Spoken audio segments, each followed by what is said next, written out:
It's 2 a.m. Your room is dark. The house is silent. Everyone else is asleep, but you're not. You're still awake, staring at your screen. The blue light is the only thing illuminating the room, and it's illuminating something else too. The promise you made to yourself this morning. You looked in the mirror and said, "Not today. I'm done. I'm changing." You meant it. You felt strong, but somehow, despite every promise, you ended up here again. And when it's over, the screen goes dark. The room gets quiet again, but you don't feel relief. You don't feel satisfied. You just sit there, quiet, still, just empty, like something inside you got drained, like a battery that won't hold a charge anymore. And deep down, in that silence, one question starts looping. Why do I keep doing this? Why can't I stop? Is something wrong with me? If that feels familiar, I want you to listen closely. You are not alone, and more importantly, you are not broken. You are not a bad person. You are not weak, but you are stuck in a loop, a neurological loop that is designed to keep you trapped. And today, we are going to break it. I'm going to show you exactly what is happening in your brain when you feel that urge, why your willpower has failed you in the past, and the specific step-by-step system to reclaim your focus, your energy, and your life. This isn't about shame. This is about science, and this is about freedom. Let's begin. Let's clear something up first, because there is a lot of misinformation out there.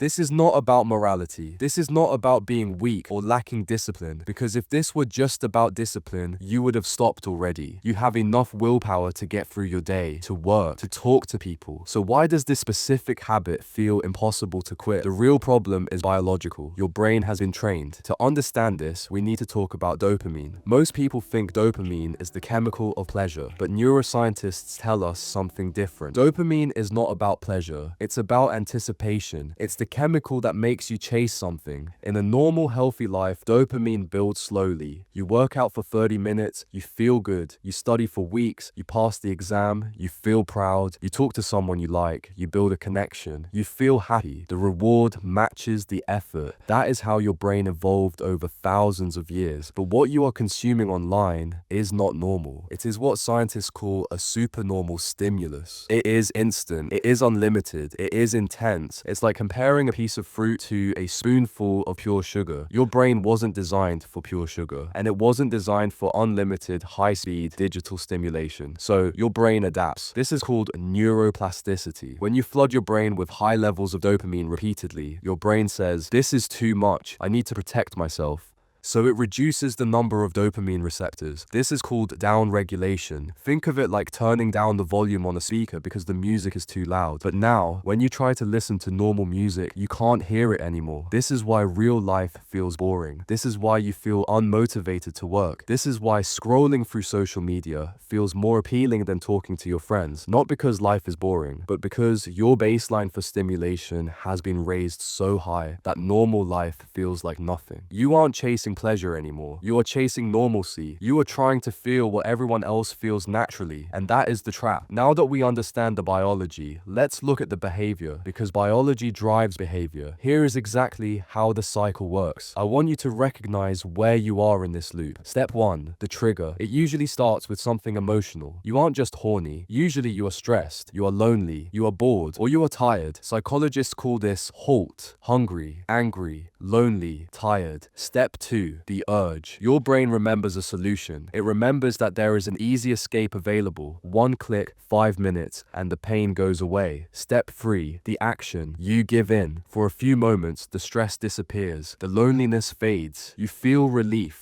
Step 4, the regret. But then the dopamine crashes lower than before, and now you have the original stress plus the shame of relapsing. So what do you do next time you feel stressed? Your brain remembers, last time this fixed it. So you go back again. You are not chasing pleasure anymore. You are escaping discomfort. This is the most important thing to understand today. You are using this habit to regulate your emotions. I want you to pause for a second. Think about the last time you relapsed. What was the trigger? Was it stress from work? Was it loneliness late at night? Was it boredom on a Sunday afternoon? If you feel comfortable, type that trigger in the comments. Just one word. Stress, loneliness, boredom. Let's see how many of us are actually dealing with the same thing. You might be surprised to see you aren't alone. When you identify the trigger, you stop fighting the habit and you start solving the real problem. But first, we need to talk about the cost, because this loop doesn't just stay in your bedroom. The biggest damage of this habit isn't physical. You won't see it in the mirror immediately. The damage is psychological, and it is silent. The biggest cost is self-trust. Every time you say to yourself, I'm not gonna do this, and every time you do it anyway, you are teaching your brain that your word means nothing. You are breaking a promise to yourself over and over and over. Imagine if you had a friend who lied to you every single day. You wouldn't trust them, right? You wouldn't rely on them. When you break promises to yourself, you stop relying on yourself. This creates a silent effect that leaks into everything. You hesitate more, you doubt yourself more, you avoid challenges, not because you are incapable, but because you don't feel in control. You might notice this in your social life. Maybe you feel anxious looking people in the eye. Maybe you feel like you're hiding a secret. That drains your energy. You might notice it in your work. Your focus is fragmented. You can't sit with a difficult task for more than 10 minutes because your brain is craving that quick hit of dopamine. It's not obvious at first. You think, I'm just tired. I'm just having a bad week. But over time, you feel like you're living below your potential. Like there is a better version of you. A sharper, stronger, more confident version. But you can't reach him. He's behind a wall. And this habit is the brick laying that wall. But here is the good news. Walls can be broken and brains can heal. Neuroplasticity works both ways. Just as your brain learned this loop, it can learn a new one. But you cannot do it with willpower alone. Most people try to quit using willpower. They wake up and say, this is the last time. I'm never doing this again. And for a few days, it works. You feel strong. You feel proud.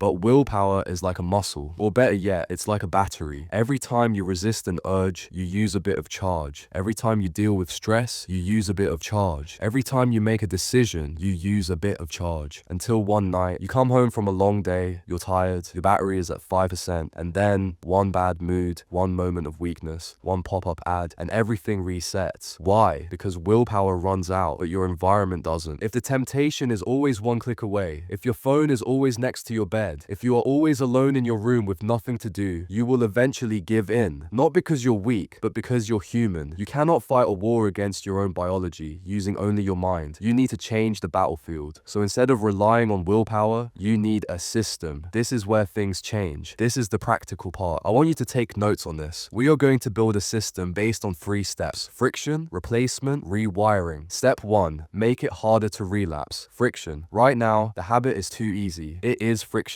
You think arrow, you click arrow, you consume. We need to add friction. We need to add speed bumps, install blockers, use software that limits access, not because you can't bypass them, but because they create a pause. Keep your phone away from your bed. Buy an alarm clock. Charge your phone in the kitchen. Don't stay alone with triggers. If you know you relapse when you're alone in your room at night, don't be alone in your room at night. Go sit in the living room. Even small barriers matter because they give you time to think. In that pause between the urge and the action, that is where your freedom lives. Step 2, replace the habit. You cannot just remove a habit. Nature abhors a vacuum. If you remove this habit and leave a hole, the urge will come back to fill it. You need something to fill the gap. When the urge hits, do not sit there. Do not debate with yourself. Move. Your brain needs a shift in state, not a debate. Do 20 push-ups. Splash cold water on your face. Go outside for a 5-minute walk. Call a friend. The urge is like a wave. It peaks and then it crashes. It usually lasts only 10 to 15 minutes. If you can survive those 15 minutes with a different action, the urge will pass. Step 3, rebuild your reward system. Rewiring. Right now, your brain wants fast reward. We need to train it to enjoy slow progress again. This takes time. Start small. Finish a task you've been avoiding. Exercise for 30 minutes. Learn something new. At first, it will feel boring. Your brain will scream for the fast dopamine. Ignore it. But slowly, these things start feeling good again. You start feeling proud of your work. You start feeling energy in your body. That is when real change begins. When real life becomes more exciting than the screen. Now, I need to warn you about something. There is one phase that stops most people, and if you don't know about it, it will make you quit. It's called the flat line. After a couple of weeks, maybe a month, you might feel nothing. No motivation, no excitement, no libido, just flat. You might feel depressed. You might feel anxious. You might think, this isn't working. Something is wrong with me. I'm broken. So what do? You go back to the habit just to feel something, just to feel alive. Listen to me carefully. This is normal. This is progress. Your brain is used to constant, high-level stimulation. Now that you've removed it, your brain is panicking. It is resetting its baseline. It is healing the receptors we talked about earlier. But healing feels uncomfortable. Think about a bone breaking. When it heals, it itches, it hurts. The flat line is the itch of your brain healing. Most people panic here. They think the fun is gone forever, but the fun isn't gone. It's just recalibrating. If you push through this phase, things come back stronger. Colors look brighter. Music sounds better. Connections feel deeper. But you have to endure endure the winter to get to the spring. Do not relapse during the flatline. It is a test, and you can pass it.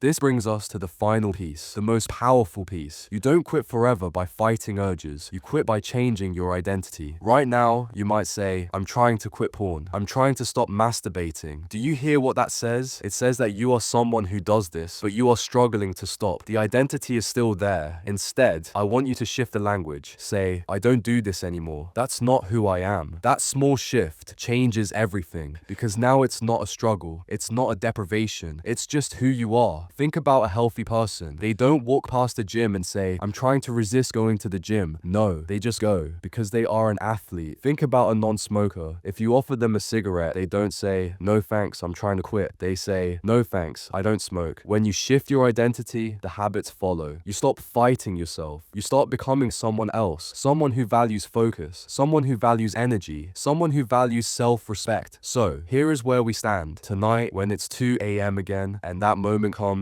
you will have a choice, same pattern or a different action. It won't be perfect, you might slip, but if you slip, you don't start from zero, you start from experience. Just make it a different action, because change doesn't happen all at once. It doesn't happen in a grand gesture. It happens in moments like that, in the dark, when no one is watching, when only you know. So start today, not tomorrow, not next Monday, today, because the version of you you're trying to become, the stronger, clearer, freer version, is built by what you do next, and this time, you're ready.